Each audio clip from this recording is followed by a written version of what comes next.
Hey, we're back with more Common Knowledge, a show where I take a look at 10 common Magic the Gathering cards and tell you, are they any good in the Pauper format or not? Let's get right into it, and we will start with Joint Assault. For a single green mana, you get an instant. Target creature gets +2/+2 until end of turn. If it's paired with a creature, that creature also gets +2/+2 until end of turn. So pairing was is that soulbound, I believe. So we have some soulbound creatures. We can show that off real quick.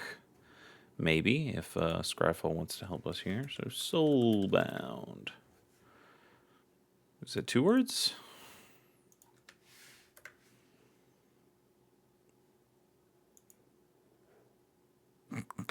I'm not making this up. It's a soul bond. That's what it's called, isn't it? And it's one. No, yeah, okay. Soul bond. There you go. Whatever. I thought it was soulbound. Like the two souls were bound to each other, but the two souls are bonded to each other, I suppose. Trying to find just like a normalish one. Okay, let's look at this. So soul bond. You compare this creature with another unpaired creature. When either of them enters the battlefield, they remain paired for as long as you control both of them. And when this guy gets paired, you know, both creatures have first strike. So that is. Oh, hang on. Hello. All right. So you can see that's kind of where the soul bond comes from. 26 cards. I guess what we should do, it is one word, so let's do that. And then let's say legal in Pauper. And how many soul bond options do we have now? 12. And of these, I don't think any of them are particularly amazing. The one I do kind of like is Tandem Lookout, because I've got a deck that that does pinger stuff, like a Black Mage's Rod. Like you pair up the hero from Black Mage's Rod with the Tandem Lookout, and then every non-creature spell you play. This one says as long as Tandem Lookout's paired with another creature, each of those creatures has, whenever this creature deals damage, not combat damage, deals damage to an opponent, draw a card. So you can do some really dirty loops with, well, not loops exactly, but dirty chains with Black Mage's Rod of pinging and then drawing a card, pinging and drawing a card, pinging and drawing a card. And as long as those cards continue to be non-creature spells, you can keep that chain going up for quite a while. And that's cool. that is really cool. But a lot of these soul bond creatures are just not good enough. And again, there's only 12 of them. So for this card to be a worse giant growth, you know, it's 33% less good than giant growth, and then only gets its bonus if you are playing 12 specific cards in the format, and also what if those cards are actually in your colors. It's asking a lot for Joint Assault to do something. It's a very parasitic effect. Magic calls these parasitic effects, where they work in their own set, but they don't really work well with other sets.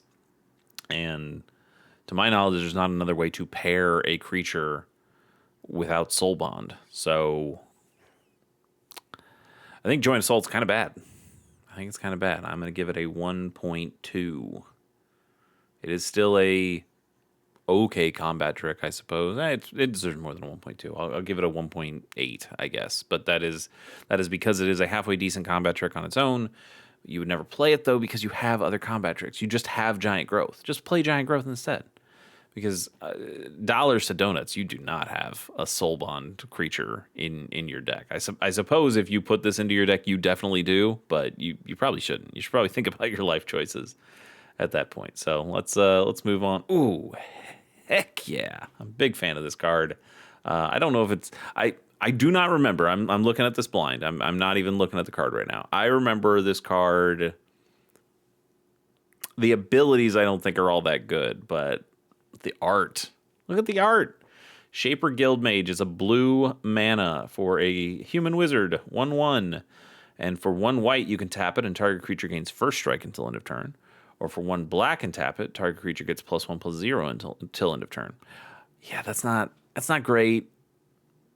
It's not great. The first strike is kind of cool to be able to do that at instant speed. I guess the power boost is not awful, but it's also not very good. You're spending a mana and tapping this guy. Yeah. I do like these guild mages that play with other colors that are encouraging multiplayer or multicolored decks, especially in something like Mirage, where that was probably not as useful to play multicolors, and now they're giving you reasons why you probably should. But it's not good. As cool as this art is, really cool, D. Alexander Gregory, but it's for the Pauper format, you would never play this card. Never in your life would you play this card. I'm gonna give it a 1.3. Yeah, 1.3. It's pretty bad. I mean, you have to think about the opportunity cost at that point. Like the abilities are fine, but it's bad card. Falcon Wrath Reaver, 1 and a red for a 2/2 vampire. That's a grizzly bear right there. That's just a red grizzly bear.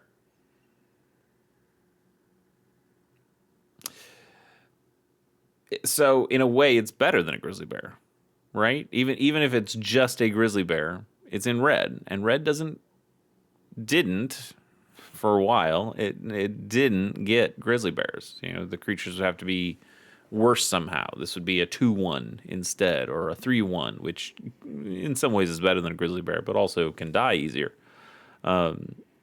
We having just a 2-mana 2/2 in red was probably a bit of an upgrade for it at the time in Eldritch Moon, but it's just a vanilla creature. Like I said, it is just a grizzly bear, and that's not going to get you a heck of a lot these days, especially when we're talking about all common legal cards, or Pauper legal cards that are in common. So we'll give this thing a 1.2. That's probably about what a grizzly bear deserves these days, and we'll move on. Failed Forwarding is 1 and a blue for an instant. Return target non-land permanent to its owner's hand. If you control a desert, surveil 1.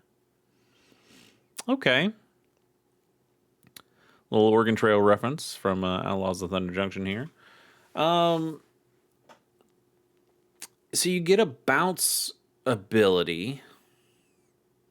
It's got to be a non-land permanent, so which makes some sense. You know, we don't want to power out Boomerang at this point.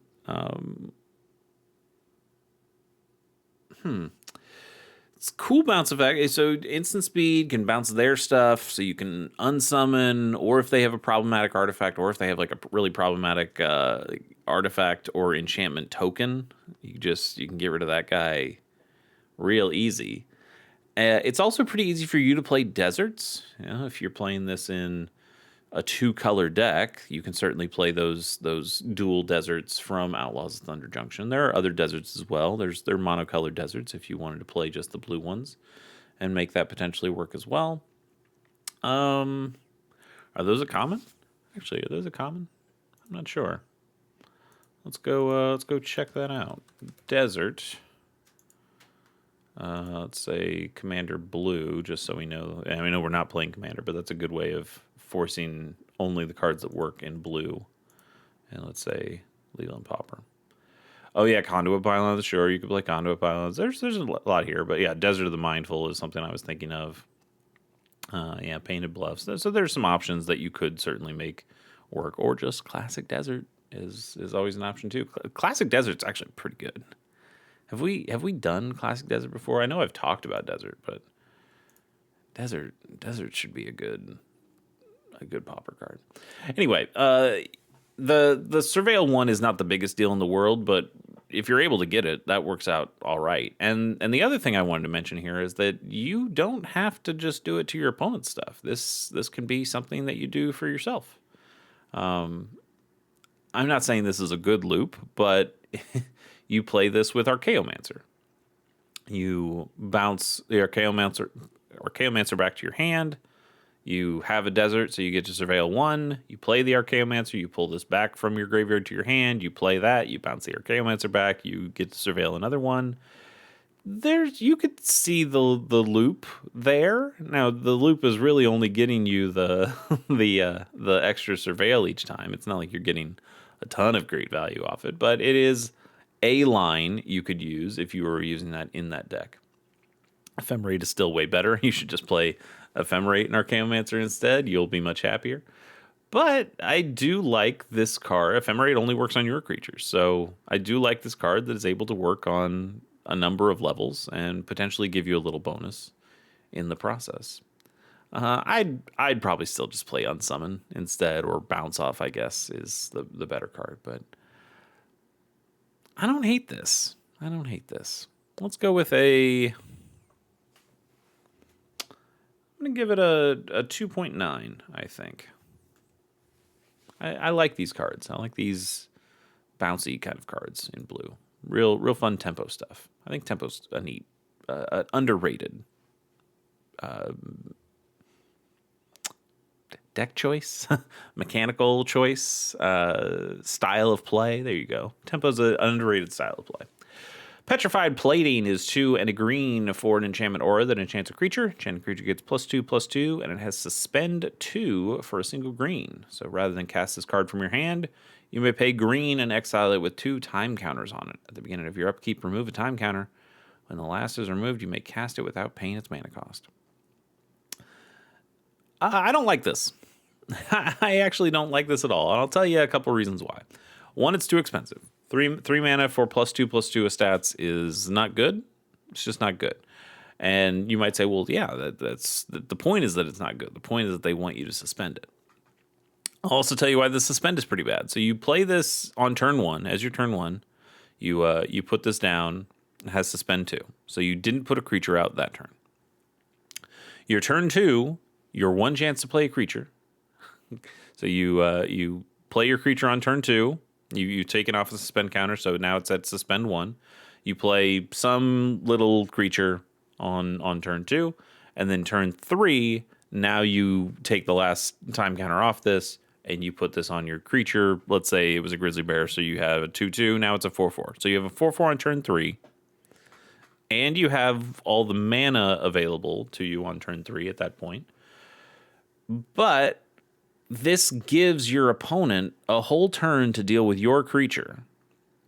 You know, you play that grizzly bear. On their turn, they kill that grizzly bear. And then your turn 3 comes up, and this guy has nowhere to attach. Or worse, its only options are for your opponent's creatures. That's bad. That's bad. It gives your opponent a little too much agency. I don't want my opponent knowing that this is coming, which they will if it's suspended, because suspend is done face up. So yeah, it gives your opponent a little too much knowledge, a little too much agency in how to stop you. And even when the effect does come down, it's just +2/+2. And I don't think that's good enough. I think this card's really bad. Really bad. And it's a little obvious that Wizards also thinks it's bad if it never got another reprint anywhere, or never got a reprint anywhere. I will give this a 1.3. Bad card. Bad card. Next up, Aether? Aestir.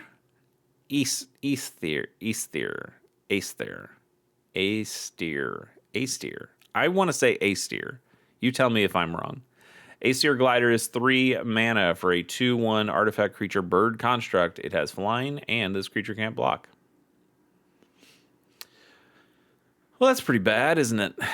Spent so much time talking about the name. Originally from Alliances. That's cool. That's cool that it got a new Dominaria printing. That's neat. I wasn't playing during Dominaria, but I would have really appreciated this old card getting new life. Okay, I do remember this Alliance's art now that I'm seeing it.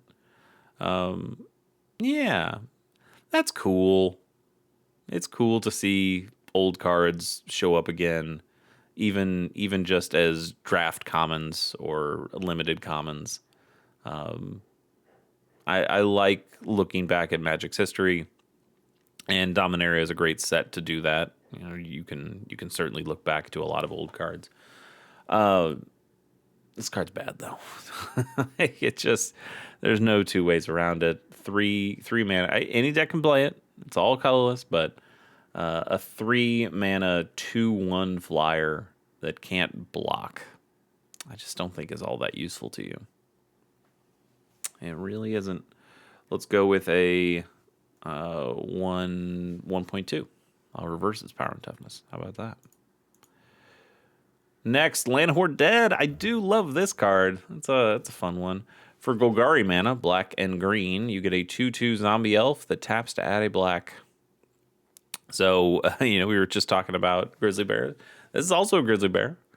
2 mana, 2/2. But zombie and elf are two amazing creature types for that you can pretty easily search up in lots of different ways.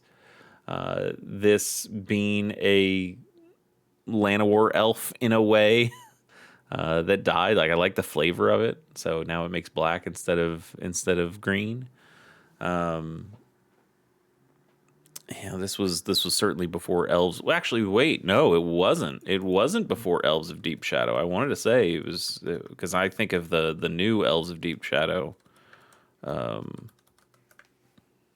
think of this art for Elves of Deep Shadow, but no, this is from the Dark. That's right. This is actually much older, but that's an elf that adds a black, and this is certainly not as good because it costs 2 mana. But Land of War Dead's such a fun card. Apocalypse was a cool set where they were really starting to figure out, you can do stuff with multicolored cards. There's also the is it Martyred something? Martyred. No. Maybe it's just Martyr. No. I'm thinking of a different card. A different Apocalypse card, but that's not the one I'm thinking of either. I'm thinking of the zombie, the Orzhov zombie that either each player gains 1 life or each player loses 1 life each turn. It's like a zombie soldier. Actually, that's a way of doing it. I don't know why I'm doing this. You don't care. It's not a good card. It's a card that you wouldn't play in Pauper either, even though I think it's available in Pauper. But let's see. Soldier Zombie. We don't know. Yeah, there you go. Putrid Warrior. That's what I'm thinking of. So it's also kind of a Grizzly Bear from Apocalypse. When it deals damage. It's when it deals damage. I thought it was just every turn. I don't even know the cards I'm talking about, do I? Llanowar Dead. I'm going to give this a 2.3. No, I'm going to give it better than that. I'm going to give it a 2.5. I'm going to give it a 2.5. It is a mana dork. It is a 2/2 body for 2 mana. Those are all okay things. It's not amazing at any of the things that it does. It's a little too expensive for all the things that it does, but maybe this is just nostalgia talking, but this is a classic Magic card to me, and I think it deserves what I gave it, which is still not a great score, but yeah. Dredging Claws, 2 mana for an artifact equipment. Equipped creature gets +1/+0 and has Menace, which means it can't be blocked except by 2 or more creatures. Whenever a creature enters from your graveyard, you may attach this equipment to it, and it has equipped for 1 and a black. That is kind of interesting. Weird that it's called a Dredging Claw, but it actually wouldn't work with Dredge, because Dredge brings the creature from your graveyard to your hand, so it doesn't actually work with the mechanic that it references. There are plenty of cards that you can bring back from your graveyard to the battlefield, exhume and stuff like that, but think about the cards that you're exhuming in your Dredge decks. Troll of Khazad-dûm. That card already has Menace. And doesn't even have Menace. It has better Menace. It has triple Menace to it. And it doesn't need the power boost. It's already a 6/5 that's really hard to block. I don't like spending 2 mana to put this on the table in the first place, because it does nothing on your turn 2. You have to find a way of getting a creature from the graveyard to the battlefield for this to get any sort of real value out of it, because I really don't want to pay the 1 and a black to attach it. Spending 4 mana 2 to get it out there, and then another 1 and a black to equip it to one of your creatures. That's bad. That's really bad when all you're getting is +1/+0 and menace. That's just not strong enough. I don't like this. I don't like it one bit. I'm going to give it a 1. I'll give it a 1.1. I'll give it a 1.1, but I really think this is truly an abysmal Magic card. Galma's Warden is 3 and a white for a 2/4 Elephant Soldier with Metalcraft. This creature gets +2/+2 as long as you control 3 or more artifacts. It's too expensive. It's too expensive. We have another guy who does this.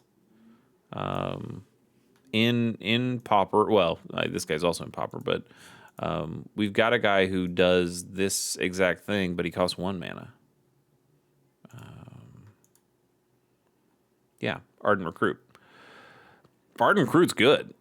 See this in like Mardu Metalcraft decks, which is not a super highly played deck these days, but 1 mana 3/3s are pretty good. 4 mana 4/6s are not nearly as good. Think of I just can't think of the deck that you'd play. You don't play this in Mardu Metalcraft, it's too slow. You don't play this in White Weenie, it's too slow, and you might not get enough artifacts to make this guy work in White Weenie. It's still just a vanilla creature at that point, and it doesn't have the stats that make a vanilla creature still enticing. Whereas a 1 mana 3/3 can be enticing. That you can go, oh yeah, I see. You play your Ancient Den, you play your Ancient Den, and you play that guy on turn 1. On turn 2, you play a Vault of Whispers and a Blood Fountain, and now you have a 1 mana 3/3, and you still have another mana open. That's pretty good. That is pretty good. You don't even have to play a Blood Fountain in there if you play a Vault of Whispers. Anyway, those are things that are not about this card. This card I don't think is very good. We'll give it a 1.3, I think. Yeah. Next up, Reckless Airstrike. Single red mana for a sorcery. Choose 1. Reckless Airstrike deals 3 damage to target creature with flying or destroy target artifact. Those are decent enough abilities. It's certainly a sideboard piece if you're going to play it at all, because you need to make sure that your opponent is either playing with flyers or playing with artifacts. But single red mana, this isn't the worst effect for either of those things. A lightning bolt only to flyers, or a shatter. But sorcery speed does hurt this a lot, and you just have better effects. It's sad, but it's an opportunity cost thing. Like, what card could you have played instead of this card? You probably want to play that card instead. I will give Reckless Airstrike a 2.3, I think, because it is still a modal removal spell, and those are pretty good. Sleep of the Dead. Here we go. Finally, we got a card that somebody might accidentally play in a Pauper deck here. Sleep of the Dead is a single blue mana for a sorcery. Tap target creature. It doesn't untap during its controller's next untap step. It also has Escape for 2 and a blue, and exiling 3 other cards from your graveyard. You may cast this card from your graveyard when you pay the escape cost. This is a card that has been used in Mono Blue Terror before. I believe it still gets used in Mono Blue Terror. It's a pretty solid way of opening up combat for you to swing in with your big vanilla 5/5s and 6/5s, your big serpent guys. Being able to tap down a creature for a single blue mana is pretty good, and it doesn't get a stun counter exactly. Stun counters would come later, but this essentially gives what a stun counter would do, and that's kind of cool. You can't proliferate them, but still pretty cool. And then, because of its escape cost, you can end up playing this multiple times per turn, on your turn, I suppose, since it's sorcery speed. But you can play this multiple times on a turn, and because you're Mono Blue Terror, you've already put a ton of cards in your graveyard. some of which are probably lands and creatures, and maybe if you already have your Tolarian Terrors and Cryptic Serpents out, that you don't even really need the instants and sorceries in there either. So you can just keep casting this, because the escape cost is not like flashback. It's not like this spell gets exiled when you play the escape cost. It goes back in your graveyard, so you can keep casting this, and that's a cool form of card advantage in a way. But it's also can just be devastating if you've played a kind of controlling matchup, and if you're mono blue terror, you have that ability to play a controlling matchup for a while, drag the game out, and then tap down their big threats and swing in with your big threats and call it game. This is a solid card. A solid card in the mono blue terror decks. It really doesn't show up anywhere else that I can see. You don't really play this in Dimir Terror or any of the other terror variants, because you have the reason that you generally will splash those other colors is to get the better removal.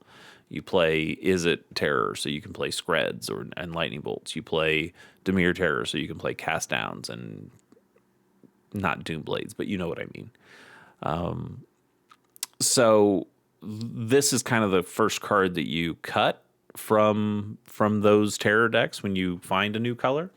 But when you're still playing the mono blue variant, this is one of the best in class removal options for you. And it's still quite good. I will give this thing a 5.9, I think. Yeah, 5.9. It works in those decks.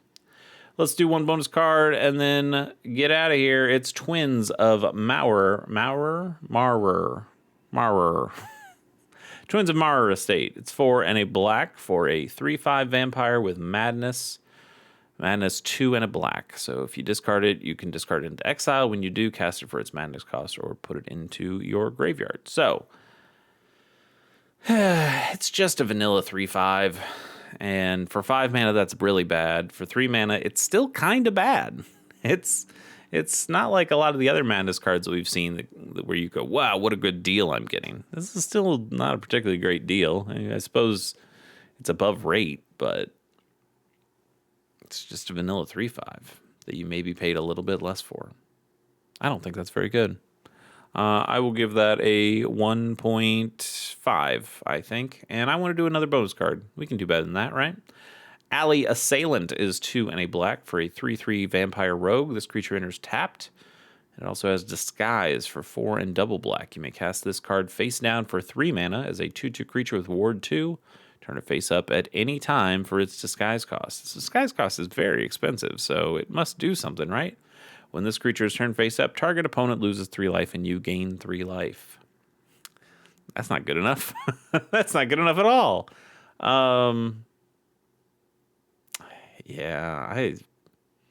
Disguise is like a better morph in that it has a Ward 2 instead of the morph, which is just the 2/2 creature for 3.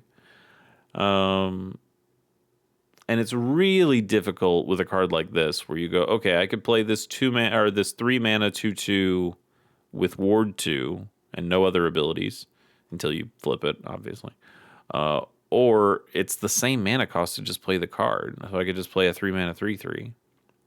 That enters tap, by the way. So that's not great. I suppose if you that is the one benefit that this gets, because it will not enter tapped if you play it disguised, because it won't have that ability on it. And when you flip it, that is not exiling and entering, so it will also not enter tapped at that point. It will already be in play. So that is the one benefit you get to playing this as the 2/2 over the 3 mana 3/3. And the ability to, obviously, to undisguise this thing and flip it over. But this card's not good either. I really don't like this card. I think I'll give it a...